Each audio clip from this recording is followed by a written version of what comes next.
থেকে হাফেজ আলামিন সাহেব জানতে চেয়েছে তাকবীরে তাশরিক আদায় করার নিয়ম কি।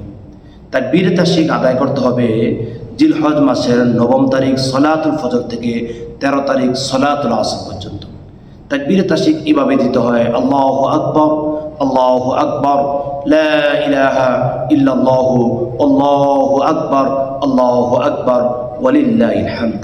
আপনি একবার উচ্চারণ করতে পারেন, তারপর আপনি অথবা 3 বার উচ্চারণ করতে পারেন। অসংখ্য ইমামদের মধ্যে একবার উচ্চারণ করা এটাকে ওয়াজিব বলা হয়েছে। আপনি এভাবে তাকবীরে তাশরিক বলবেন। আমি আবারও রিপিট করছি, আল্লাহু আকবার, আল্লাহু আকবার, লা ইলাহা ইল্লাল্লাহু, আল্লাহু আকবার, আল্লাহু আকবার, ওয়ালিল্লাহিল হামদ। 5 ওয়াক্ত ফরজ সালাতের পরেই আপনি তাকবীরে তাশরিক আদায় করবেন।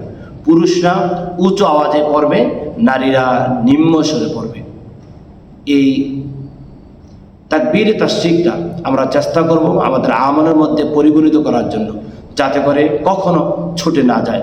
এই জিলহজের যেই কয়েকদিনের মধ্যে তাকবীরে তাশরিক পড়তে হয় সেগুলো আমরা চেষ্টা করব অবশ্যই 5 ওয়াক্ত ফরজ সালাতের পরে আদায় করার জন্য। আল্লাহ সুবহানাহু ওয়া তাআলা আমাদের সবাইকে তাকবীরে তাশরিক যথাসময়ে আদায় করার তৌফিক দান করুক। আল্লাহুম্মা আমিন।